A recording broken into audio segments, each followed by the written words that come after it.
প্রিয় শিক্ষার্থীবৃন্দ, আশা করি তোমরা ভালো আছো, সুস্থ আছো। আমি ভালো আছি। Rangpur ideal institute of technology Rangpur কর্তৃক আয়োজিত অনলাইন ক্লাসে আমি মোসাম্মদ মাসুদা পারভিন, ইনস্ট্রাক্টর ও বিভাগীয় প্রধান সিভিল টেকনোলজির পক্ষে তোমাদের সাথে সংযুক্ত হয়েছি। করোনার কারণে আমরা তোমাদের ক্লাস ম্যানুয়ালভাবে নিতে পারছি না, তার জন্য অনলাইনভাবে নিতে হচ্ছে। তোমরা ওরিয়েন্টেশন তোমাদের কলেজেই হতো, আমাদের সাথে পরিচিত হতাম এবং এভাবে ক্লাসে সংযুক্ত হতাম। তো যাই হোক, প্রথম ক্লাস এবং প্রথম সাবজেক্ট তোমাদের প্রথম টেকনোলজি, আমাদের এই সাবজেক্টটা যেটা আমি নেব সেটা ইঞ্জিনিয়ারিং ড্রয়িং। এই সাবজেক্টটা ইঞ্জিনিয়ারিং, ডিপ্লোমা ইঞ্জিনিয়ারিং এবং ডিপ্লোমা টেক্সটাইল ইঞ্জিনিয়ারিং দুইটা গ্রুপেরই আছে। তো সেক্ষেত্রে আমাদের ইঞ্জিনিয়ারিং যারা সিভিল, ইলেকট্রিক্যাল, মেকানিক্যাল, ইলেকট্রনিক্স এরা কিন্তু এই সাবজেক্টটা পড়বে। এবং ইঞ্জিনিয়ারিং টেক্সটাইল ডিপার্টমেন্টের টেক্সটাইল টেকনোলজি, গার্মেন্টস ডিজাইন এবং প্যাটার্ন মেকিং টেকনোলজি এরা দুই গ্রুপ পড়বে। প্রথম পর্বে এটা সাবজেক্ট, তোমাদের সাবজেক্টের নাম ইঞ্জিনিয়ারিং ড্রয়িং, ঠিক আছে? এখন আমি সাবজেক্ট প্রসঙ্গে তোমাদেরকে একটু জানাবো। আমার প্রথম লেকচারে অবশ্যই তোমাদের কত মার্কের পরীক্ষা দিবা এবং আসলে সাবজেক্টটা কি এই প্রসঙ্গে কিন্তু বলতেই হবে। কারণ তোমরা জাস্ট খালি কোড পাইছো, হয়তো সাবজেক্ট কোডটা পাইছো, কিন্তু সাবজেক্টটা কি, থিওরি না প্র্যাকটিক্যাল, কি দিবা। অনেকে কিন্তু আমাদের এখানে যারা ভর্তি হয়েছো সবাই যে কারিগরি বিভাগ থেকে আসছো তা কিন্তু না। অর্থাৎ আমি বলতে চাচ্ছি যারা ভোকেশনাল থেকে আসছো বা টেকনিক্যাল স্কুল থেকে আসছো তারা কিন্তু জানো যে আমাদের পলিটেকনিকে থিওরির পাশাপাশি ব্যবহারিকও থাকে। কিন্তু যারা জেনারেল লাইন থেকে আসছো, অর্থাৎ এমনিতে এসএসসি থেকে আসছো, সেটা মানবিক শাখা, বিজ্ঞান শাখা বা বাণিজ্য শাখা, যে শাখায় হোক না কেন, তারা কিন্তু জানে না যে আসলে কারিগরি সেক্টরে এই ব্যবহারিকটা কিভাবে হয় বা কীরকম মার্কস বন্টন হয়। যেহেতু প্রথম ক্লাস, তাহলে সেহেতু তোমাদেরকে আমি এই বিষয়টা একটু অবগত করি। যারা ইঞ্জিনিয়ারিং, ডিপ্লোমা ইঞ্জিনিয়ারিং সেক্টরে আসো তাদের জন্য কিন্তু বিষয় কোডটা 61011, ঠিক আছে? আর যারা টেক্সটাইল টেকনোলজি থেকে আসছো, টেক্সটাইল ডিপার্টমেন্ট থেকে আসছো বা গার্মেন্টস ডিজাইন প্যাটার্ন মেকিং থেকে আসছো, তারা কিন্তু কোডটা পাবা 1011, ঠিক আছে? এখন মান বন্টনের ক্ষেত্রে আসি। দেখো আমি লিখতেছি টিপিসি। টিপিসি এই শব্দটা তোমরা কিন্তু যেহেতু এখন থেকে প্রথম পর্ব, এখন থেকে তোমরা কিন্তু যথারীতি এই শব্দটার সাথে তোমাদের পরিচিত হতে হবে। টি কি, পি কি, সি কি। টিতে হচ্ছে থিওরি অর্থাৎ তাত্ত্বিক, পিতে প্র্যাকটিক্যাল যেটাকে আমরা বলি ব্যবহারিক, সিতে ক্রেডিট অর্থাৎ কত মার্কসে তোমাদের এই সাবজেক্টের পরীক্ষা দিবা। তাহলে এই সাবজেক্টে টি হচ্ছে 0, তার মানে থিওরির কোনো ক্লাস নাই। এটা ক্লাসকে কিন্তু বোঝাচ্ছি, এর সাথে মার্কসও বোঝানো যাবে। পিতে 6, অর্থাৎ এখানে সপ্তাহে 3 পিরিয়ডের 2টা ক্লাস পাবা। সপ্তাহে 3 পিরিয়ডের 2টা ক্লাস পাবা। ক্রেডিট 2, 1 ক্রেডিট যদি হতো তার জন্য 50, তাহলে 2 ক্রেডিটে কত? 100। তার মানে আমাদের এই সাবজেক্টটা 100 মার্কের সাবজেক্ট। এই ক্রেডিটটা দেখে আমরা কিন্তু সাবজেক্টের মার্কটা বুঝতে পারি, ঠিক আছে? তাহলে জিনিসটা কি দাঁড়ালো? T0, তার মানে আমার প্র্যাকটিক্যাল ক্লাস, থিওরি ক্লাস নাই, সপ্তাহে কোনো থিওরি ক্লাস নাই। P6, তার মানে এখানে 2টা থিওরি আছে, সপ্তাহে আমার কয়টা? তোমাদের 2টা করে প্র্যাকটিক্যাল ক্লাস। এবং ক্রেডিটে এসে আমরা বুঝতেছি 1 ক্রেডিট মানে অর্থাৎ 50, তাহলে 2 ক্রেডিটের জন্য 100। এখন এই মান বন্টনটাও আমি আবার দেখাচ্ছি তোমরা কিভাবে এই 100 মার্কের পরীক্ষাটা দিবা। যেহেতু টি নাই, তাহলে আমরা পি নিয়ে কথা বলবো, কিন্তু যেহেতু এটা ব্যবহারিক সাবজেক্ট, তাহলে আমাদের মার্কস 2টা, পিসি, পিএফ, ঠিক আছে?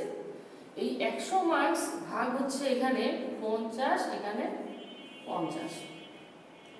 দেখো পিসি প্র্যাকটিক্যাল কন্টিনিউয়াস। প্র্যাকটিক্যাল কন্টিনিউয়াসে কত মার্কস? 50। তোমরা যথারীতি যখন প্রতি সপ্তাহে 2টো করে প্র্যাকটিক্যাল ক্লাস করবা, এভাবে সেমিস্টারের শুরু থেকে সেমিস্টারের শেষ পর্যন্ত, ক্লাস শেষ পর্যন্ত প্র্যাকটিক্যাল ক্লাসগুলোতে উপস্থিত থাকতে হবে। এটা 1 নম্বর, উপস্থিত থাকতে হবে। 2 নম্বর হচ্ছে যে জব দেওয়া হবে এই জবটা করতে হবে, সেই হিসেবে প্র্যাকটিক্যাল খাতা তৈরি করতে হবে। এই প্রত্যেকটা কাজ এর মধ্যে কিন্তু আওতাভুক্ত। তার মানে এই মার্কসটা দেবে কে? যে ক্লাস নেবে শ্রেণী শিক্ষকই এই নাম্বারটা দেবে। কিসের উপরে? তোমার উপস্থিতি, তোমার ব্যবহারিক কাজগুলো করা, পরিষ্কার পরিচ্ছন্নতার সাথে ওটা জমা দেওয়া, প্লাস খাতাটা ফাইল আকারে রেডি করা, যে অ্যাসাইনমেন্ট দেবো ওটা রেডি করা। তাহলে এটা সম্পূর্ণ তোমাকে অর্জন করতে হবে উপস্থিত থেকে। আচ্ছা, এটা তো তুমি ফিনিশিং দিলা। এখন বিষয় হচ্ছে টিএফ, অর্থাৎ ফাইনাল, প্র্যাকটিক্যাল ফাইনালে এই 50 থাকতেছে। এটাতে কি করবা? এটাতে হচ্ছে তোমাকে এখানে যা করানো হলো এর উপর ভিত্তি করে কিন্তু এখানে তোমার ফাইনালে পরীক্ষা নেওয়া হবে, এবং এই পরীক্ষাটা তুমি কি করবা? উপস্থিত থাকতে হবে। দেখো 2 জায়গায় কিন্তু উপস্থিত বলা আছে, এখানেও উপস্থিত থাকতে হচ্ছে, ফাইনালে উপস্থিত থাকতে। এই ফাইনালটা কখন দিবা? যখন প্রত্যেক থিওরি পরীক্ষা শেষ হবে, অর্থাৎ তাত্ত্বিক পরীক্ষাগুলো তোমরা শেষ করো, ফাইনালে সমাপনী পরীক্ষা দিবা, দেওয়ার পর কিন্তু এই ব্যবহারিক পরীক্ষা তোমাকে দিতে হবে। ঠিক আছে? তো এই পরীক্ষায় কি করতে হবে? উপস্থিত থাকতে হবে। যেই জব দেওয়া হবে সেই জবটা তোমাকে করে দিতে হবে। তোমার খাতা, অ্যাসাইনমেন্ট খাতা বা প্র্যাকটিক্যাল খাতা জমা দিতে হবে। এরপরে ভাইবা দিতে হবে। তার মানে ভাইবা বোর্ডে তোমার শ্রেণী শিক্ষকের সাথেও সংশ্লিষ্ট অন্য টিচার থাকবে, ভাইবা ধরবে। তুমি এই সাবজেক্টে তুমি কি শিখলা, পুরো সেমিস্টারে তুমি প্র্যাকটিক্যাল অংশে কি কি শিখছো এই সাবজেক্টে, তার উপর ভিত্তি করে তোমাকে ভাইবা দিতে হবে। তাহলে এই 50 মার্ক কিসের জন্য? প্র্যাকটিক্যাল ফাইনালের জন্য। এখন আসি, আমি সাবজেক্টে চলে যাচ্ছি। এতক্ষণ তোমাদেরকে মান বন্টন সম্পর্কে আমি আলোচনা করলাম। আশা করি তোমরা বিষয়টা বুঝতে পারছো। আচ্ছা, এখন আসি, আমি এখন আলোচনায় চলে যাচ্ছি তোমাদের, যে এই ড্রয়িং সাবজেক্টটা যেহেতু ব্যবহারিক, তার মানে এখানে কিন্তু চ্যাপ্টার ভিত্তিক বলো সেভাবে কিন্তু হবে না। তোমাদের প্র্যাকটিক্যালের বোঝানোর সাথে সাথে কিছু তোমাদেরকে কিন্তু থিওরি আমি আলোচনা করব, যে বিষয়গুলো তোমাদের আসলে জানতে হবে। ওই যে বললাম যে ভাইবা বোর্ডে তোমাকে উপস্থাপন করতে হবে, জানতে হবে। শুধু তো আঁকাআঁকি করলে হবে না, তোমাদের সম্পূর্ণ যেই চিত্র তুমি অঙ্কন করবা সেই চিত্র প্রসঙ্গ তোমাকে জানতে হবে। তাহলে কিছু প্রশ্ন জানতে হবে। প্রথম চ্যাপ্টারে আমি একটু অংশ আলোচনা করবো আজকে। মূল অংশ ড্রয়িং। ড্রয়িং কাকে বলে, কত প্রকার, উদ্দেশ্য কি, এগুলো নিয়ে তোমাদের সাথে একটু আলোচনা করব। তাহলে প্রথম অংশে আমাদের থাকতেছে প্রথম প্রশ্ন, যে ড্রয়িং কি, ইহার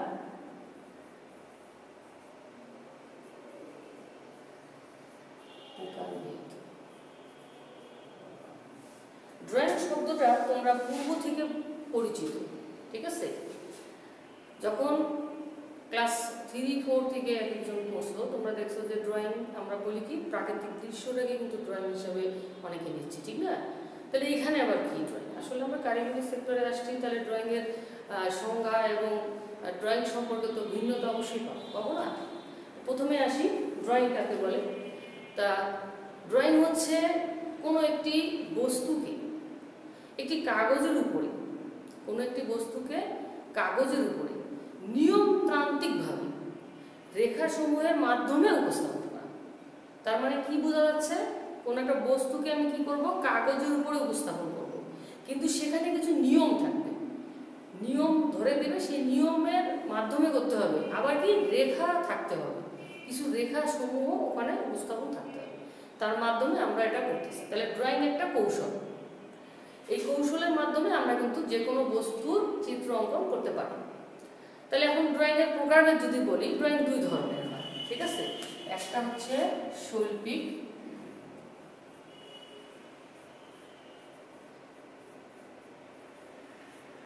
আরেকটা হচ্ছে কারিগরি বা ইঞ্জিনিয়ারিং, ঠিক আছে? কারিগরি। এখন দেখো আমি আরেকবার বলি, ড্রয়িং কাকে বললাম?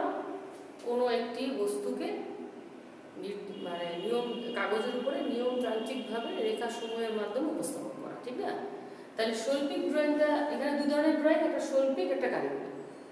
শৈল্পিকটা যেটা, এটা কিন্তু যারা শিল্পী তুলি দিয়ে রং দিয়ে চিত্র অঙ্কন করে, তাহলে এদের ভাষাটা কি?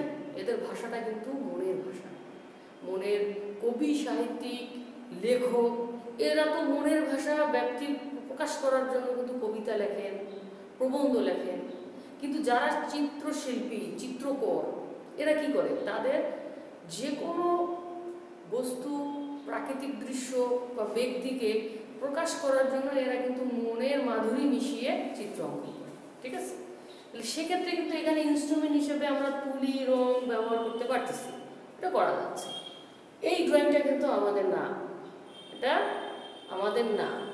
তাহলে আমাদের ড্রয়িং কোনটা? কারিগরি ড্রয়িং। আমরা কিন্তু এখন এটাই শিখতে আসছি, ইঞ্জিনিয়ারিং ড্রয়িংটা কিন্তু শিখতে আসছি। তাহলে এই ড্রয়িংটা কি? কারিগরি ড্রয়িংটা কি? অবশ্যই দেখা যাচ্ছে আমরা যখন কোনো ইঞ্জিনিয়ারিং ক্ষেত্রে যখন কোনো বস্তুর কাঠামো, মাপ, ডিজাইন বা নির্মাণ সংক্রান্ত কোনো যাবতীয় তথ্য যখন আমরা উপস্থাপন করতে যাব, তখন কিন্তু এই পদ্ধতিটাকে আমরা বলি কারিগরি ড্রয়িং, ঠিক আছে? তার মানে কি কি থাকতেছে? ইঞ্জিনিয়ারিং ক্ষেত্রে কি কি থাকতেছে? বিভিন্ন বস্তুর কাঠামোর মাপ থাকবে, ডিজাইন থাকবে, নির্মাণ সংক্রান্ত তথ্য থাকবে, যেটা দেখা মাত্রই বোঝা যাবে, ঠিক আছে? তাহলে আমরা কি বুঝলাম? যে শৈল্পিক ড্রয়িং চিত্রকররা অঙ্কন করে থাকে, কারিগরি ড্রয়িং ইঞ্জিনিয়ার বা প্রকৌশলীরা কিন্তু এই কাজটা করে থাকে, ঠিক আছে? তাহলে এই প্রশ্ন সম্পর্কে আমরা অবগত হলাম না? এখন 2 নম্বর প্রশ্ন চলে যাচ্ছি।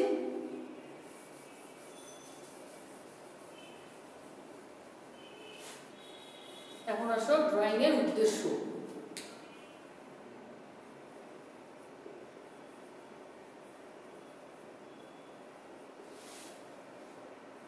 ড্রয়িং এর উদ্দেশ্য কি? উদ্দেশ্য বলতে গেলে জানাইতে হবে, তোমাদেরকে বলতে হবে, এটা খুবই ছোট একটা বিষয় কিন্তু অনেক কিছু বোঝায়। শুধুমাত্র একটি নকশা থেকে আসল জিনিস বানানোটাই বা গঠন করাই কিন্তু এই ড্রয়িং এর উদ্দেশ্য। কি বললাম? শুধুমাত্র একটি নকশা থেকে আসল জিনিস বানানো বা গঠন করা, ঠিক আছে? এটাই এর মূল উদ্দেশ্য। তাহলে এখন আমরা চলে যাই দ্বিতীয় প্রশ্ন, যে এই যে ইঞ্জিনিয়ারিং বললাম আমি, এটা কি করতেছি? আমরা ইঞ্জিনিয়ারিং ড্রয়িং করতেছি। এর কিন্তু কিছু প্রধান বিষয় আছে, যে বিষয়গুলো আমাদেরকে জানতে হবে, ঠিক আছে? তাহলে কি ইঞ্জিনিয়ারিং ড্রয়িং, পরের প্রশ্নটা কি হচ্ছে?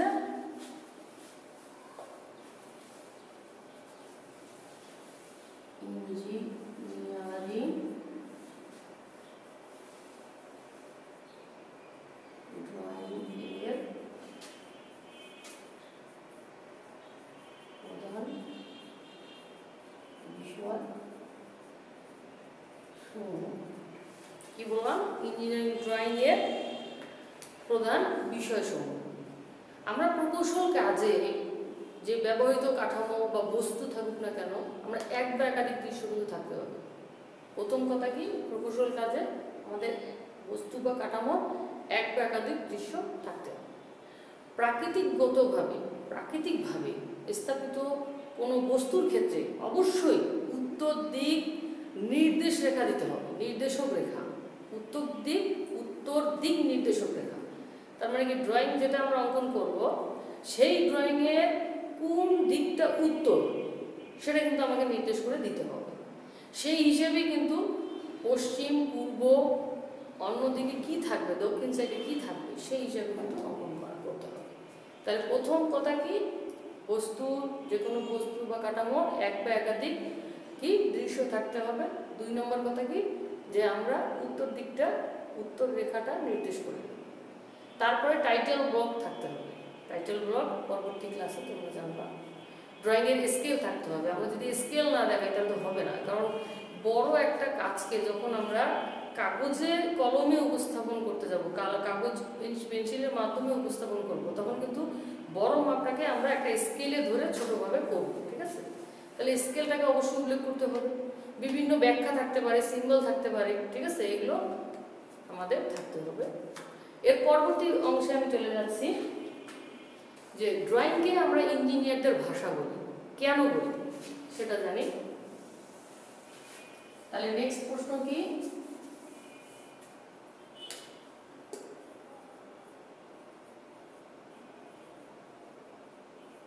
ড্রয়িংকে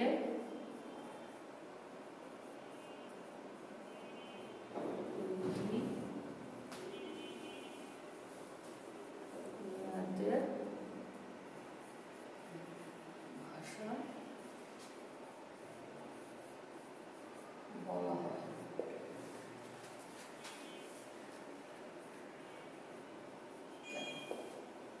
কি হলো, ড্রয়িংকে কি ইঞ্জিনিয়ারদের ভাষা বলা হয়, কেন বলা আছে? তাহলে এখন আসো, আমরা কিন্তু মানুষ কি করি, মনের ভাবকে প্রকাশ করার জন্য কিছু ইঙ্গিত বা ইশারায় বোঝাই, ভাষার মাধ্যমে বোঝাই। তাহলে এক এক দেশের মানুষ কিন্তু এক এক রকম। ঠিক আছে, তো মানুষ যখন এক এক রকম, তাহলে ভাষা তাদের এক এক রকম। এখন আসে এক দেশের লোকের ভাষার সাথে আরেক দেশের লোকের ভাষা কিন্তু কোনো মিল পাবা না, পাবা বোঝাও মুশকিল। তো সেক্ষেত্রে আমাদের ড্রয়িংয়ের ক্ষেত্রে হয় কি, যে ড্রয়িংয়ের যে নকশা বা চিত্র আমরা অঙ্কন করি, এটা অন্যকে বোঝানোর জন্য কিন্তু আমরা যে ভাষা ইউজ করি এটাই কিন্তু ইঞ্জিনিয়ারদের ভাষা।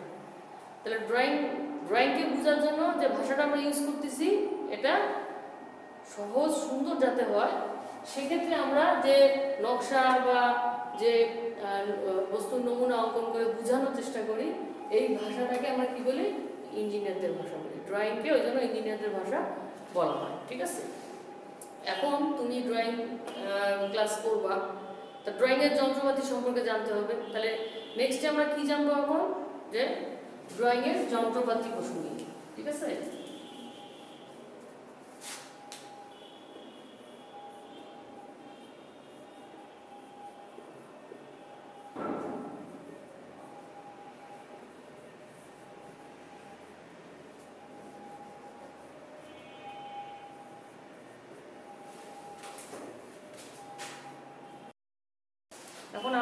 এখন কি জানবো, ড্রয়িংয়ে যে যন্ত্রপাতিগুলো আমরা ব্যবহার করি। ঠিক আছে, তাহলে ড্রয়িংয়ে কি কি যন্ত্রপাতি ব্যবহার করি এটা যদি আমরা না জানি তাহলে কিন্তু ড্রয়িং করতে পাবো না। ঠিক আছে, তা প্রথমে আসি, ড্রয়িং করতে গেলে অবশ্যই আমাকে ড্রয়িং টেবিল লাগবে।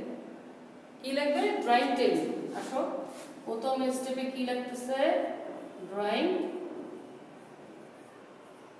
টেবিল। আচ্ছা, ড্রয়িং টেবিলটা আছে, ঠিক আছে। তো ড্রয়িং টেবিলে কি কি বসাবো, ড্রয়িং শীট বসাবো। তাহলে 2 নম্বর কাজ কি লাগবে আমার, ড্রয়িং শীট। আচ্ছা, ড্রয়িং টেবিলে ড্রয়িং শীটটা কিন্তু বসানো হলো। ঠিক আছে, এখন কি, ড্রয়িং শীটটা কিন্তু আটকাতে হবে, ড্রয়িং টেবিলে আটকাতে হবে। সেক্ষেত্রে আমরা টেপ ইউজ করতে পারি, এটা ড্রয়িং টেপও বলে, তাহলে ক্লিপও বলে, ক্লিপ আছে, ক্লিপ বা পিন দ্বারা আমরা শীটটাকে ড্রয়িং করে আটকাতে পারি। তো দুটো কাজ হলো, ড্রয়িং টেবিল লাগলো, ড্রয়িং শীট লাগলো, আর কি টেপ বা পিন দিয়ে ড্রয়িং শীটটা আটকালাম। এখন কাজ কি, আমি চিত্র অঙ্কনে চলে যাব। সেক্ষেত্রে আমাকে ড্রয়িং শীটটাকে কি করতে হবে, একটা মার্জিন দিয়ে নিতে হবে। এই যে তোমরা কি করো, একটা খাতা তোমরা কি করো, মার্জিন দাও। এই যে মার্জিনটা দাও না, কি কারণে দাও, এটা সৌন্দর্য বৃদ্ধি করার জন্য, ভিতরে যাতে সুস্পষ্টভাবে জিনিসগুলো দেখা যায়। তাহলে এটা কি, টাইটেল ব্লক, এটা দিতে হবে। ঠিক আছে, তাহলে টাইটেল ব্লক দেওয়া হলো। এখন কি করব, এটা এই লাইনগুলো টানতে গেলে তো স্কেল লাগবে, দেখবে না? তাহলে সেক্ষেত্রে দেখো, একটা স্কেল লাগবে টি স্কোয়ার,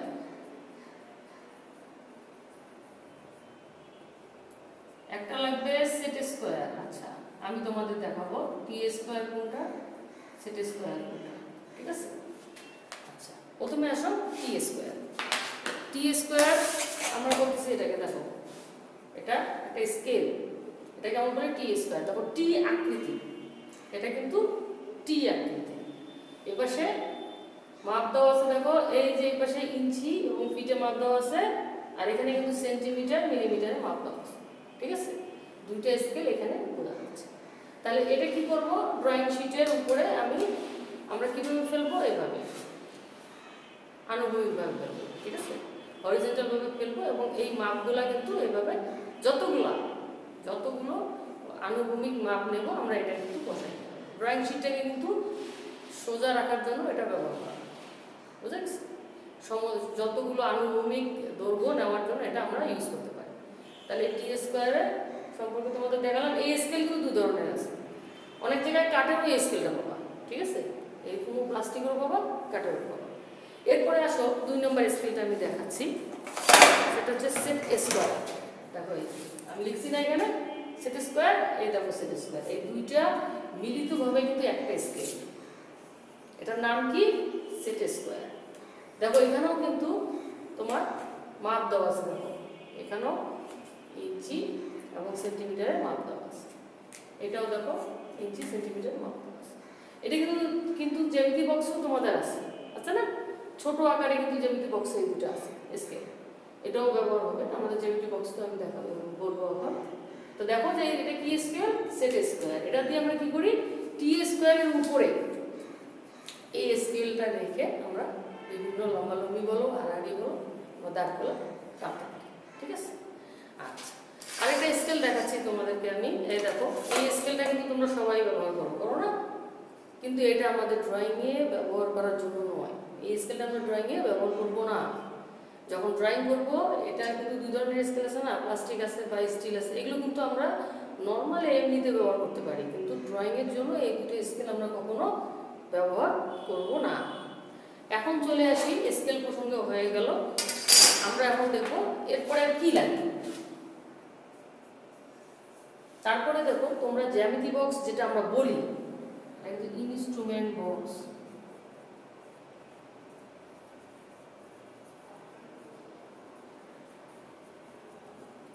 ইনস্ট্রুমেন্ট বক্স বা জ্যামিতি বক্স, ঠিক আছে?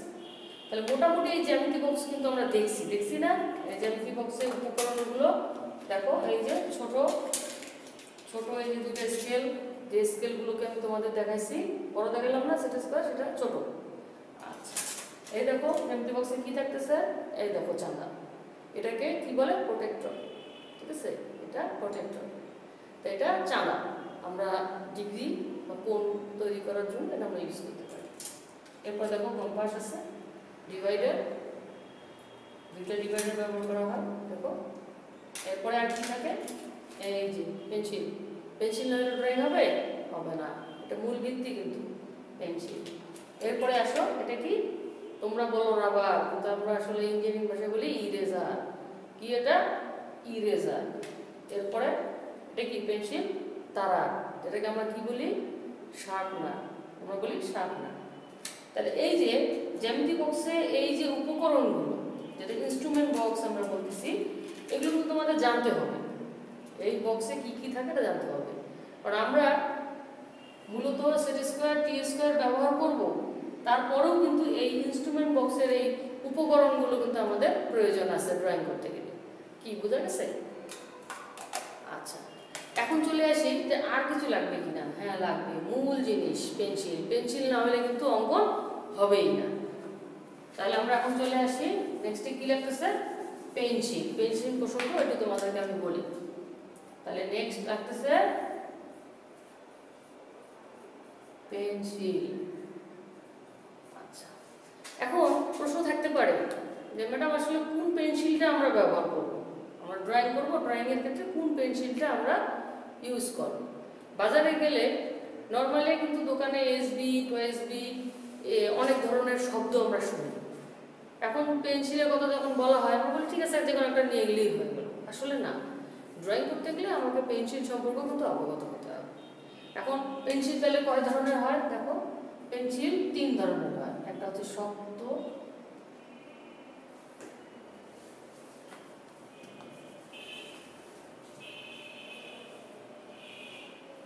তারপরে মধ্য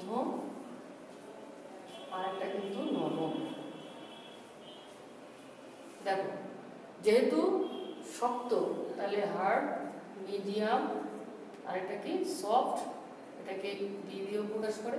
তাহলে আমরা যখন বাজারে যাচ্ছি তখন কিন্তু 2H HB বা 2B পাওয়া যায়, পেন্সিল পাওয়া যায়। তাহলে কি এটা খুব শক্ত। HB অর্থাৎ H তে যেহেতু হার্ড, B তে সফট, এই দুইটার মিডিয়াম মিডিয়াম, কিন্তু এটা একটা ঠিক আছে মিডিয়াম হার্ড, আর এটা খুবই নরম। তাহলে আমরা কিন্তু মিডিয়াম হার্ডটা ব্যবহার করব, HBটা ব্যবহার করবো, এটা একটু সুবিধা। এরপরও তো তোমার ড্রয়িং এর জন্য আলাদা পেন আছে, মানে কলম আছে, আমরা ইউজ করতে পারি। তো এই যে মোটামুটি এই উপকরণগুলো না হলেই কিন্তু নয়, আমাদের জন্য প্রয়োজন। আমরা যখন ড্রয়িং করব তখন এটা করব, এগুলো ইউজ করব।